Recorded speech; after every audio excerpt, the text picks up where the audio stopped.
Shalom sahabat yang baik hati, salam sehat selalu bagi kita semua yang dikasihi oleh Yesus Kristus. Sejenak kita akan merenungkan firman Tuhan. Marilah kita bersatu di dalam doa. Ya Allah, di dalam Yesus Kristus, kami mengucap syukur atas kasih-Mu bagi kami. Kami selalu menerima kasih Tuhan di dalam kehidupan kami. Tuntun kami Tuhan melalui firman-Mu di dalam kasih-Mu. Amin. Firman Tuhan bagi kita pada hari ini dari Hosea 11 ayat 3. Padahal akulah yang mengajar Efraim berjalan dan mengangkat mereka di tanganku. Tetapi mereka tidak mau insaf bahwa aku menyembuhkan mereka.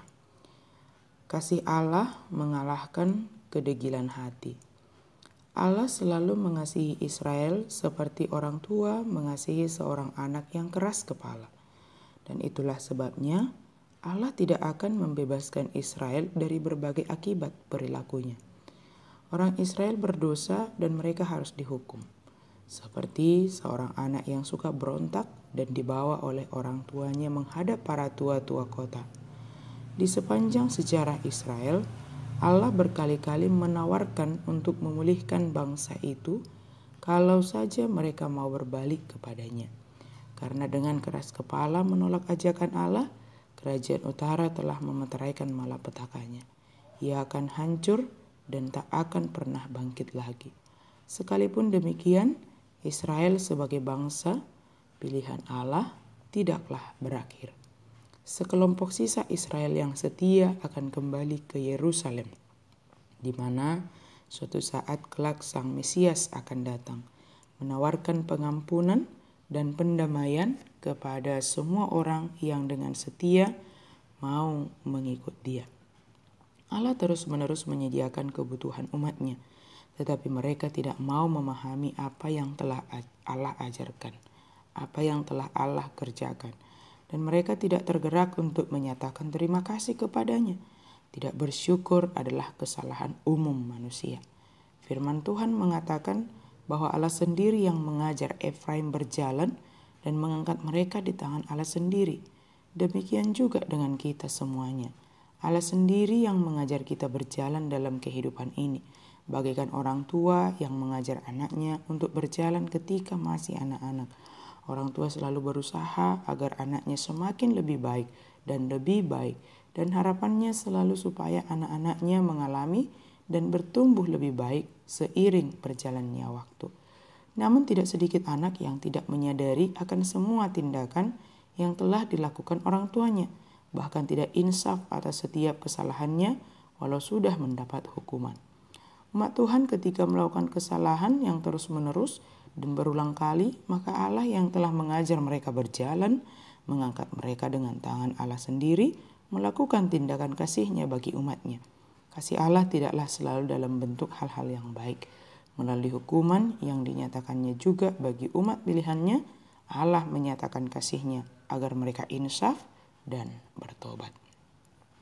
Kasih Allah sungguh sangat luar biasa dan sanggup mengalahkan kedegilan hati setiap orang.